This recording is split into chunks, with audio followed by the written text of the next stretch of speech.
박문수가 법정에서 이렇게 말했습니다. 이 재판의 증인은 지금 이 자리에 없소. 무덤 안에 있거든. 법정이 조용해졌어요. 전라도 어느 고을이었어요.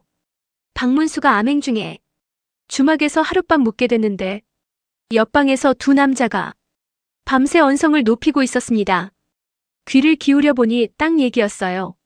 아침에 박문수가 슬쩍 말을 붙여봤습니다.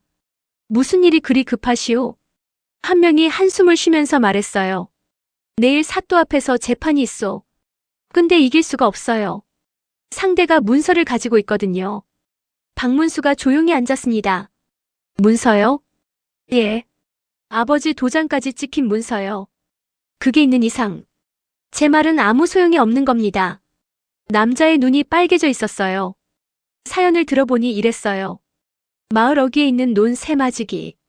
오랫동안 최 씨 집안이 대대로 농사를 지어온 땅이었습니다. 아버지가 일구고 할아버지가 물려준 땅이에요.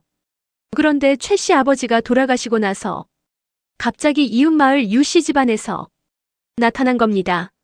그 땅 원래 우리 땅이오. 여기 문서가 있어. 꺼내든 문서에는 최 씨 아버지의 이름과 도장이 선명하게 찍혀 있었어요. 땅을 유 씨에게 팔겠다는 매매 문서였습니다. 최 씨 아들이 펄쩍 뛰었죠. 아버지가 그 땅을 파셨을 리가 없소. 돌아가시기 전에 저한테 직접 물려주겠다고 하셨단 말이오. 근데 문서가 있는데 말이 이기겠어요? 사또도 문서 앞에서는 어쩔 수가 없다는 거예요.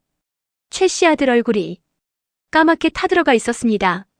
제가 이 재판을 이길 방법이 없는 겁니까? 박문수가 천천히 물었어요.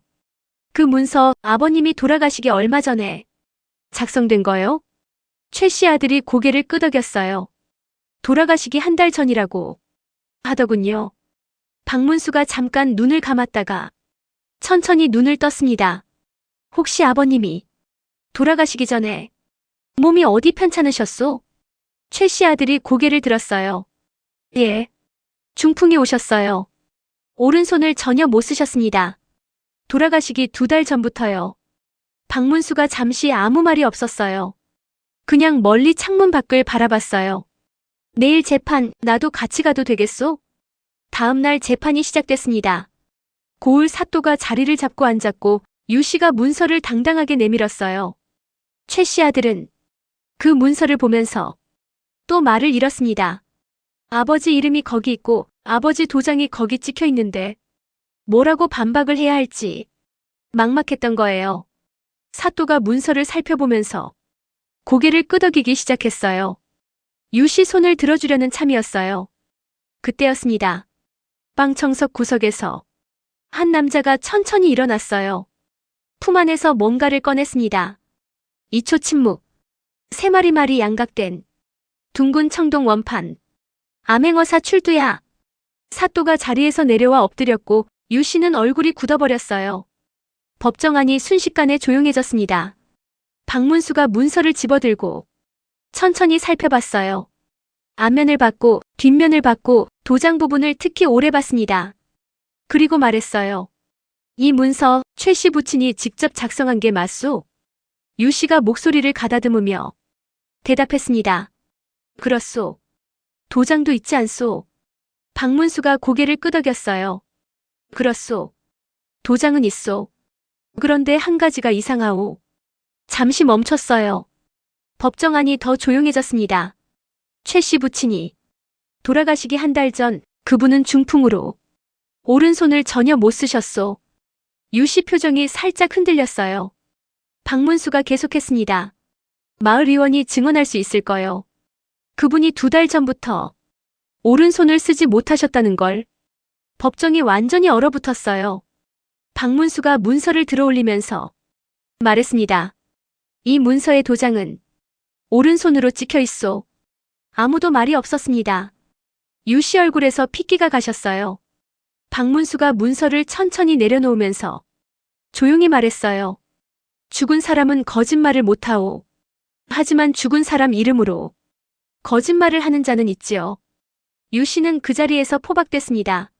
문서를 위조한 죄였어요. 마을 의원이 불려 나왔고 최 씨 부친이 오른손을 못 썼다는 증언이 확인됐습니다. 논 세 마지기는 최 씨 아들에게 돌아갔어요. 판결이 끝나고 최 씨 아들이 박문수 앞에 무릎을 꿇었습니다. 어떻게 알아채신 겁니까?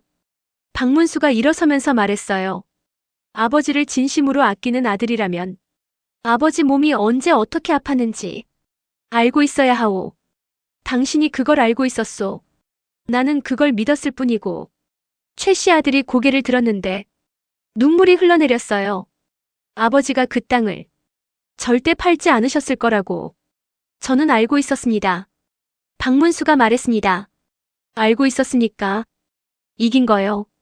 나중에 이 이야기가 퍼지면서 사람들이 이렇게 말했대요. 거짓 문서는 도장을 베꼈지만 아버지의 몸까지는 베끼지 못했다. 저는 이 이야기에서 다른 게 더 마음에 걸려요.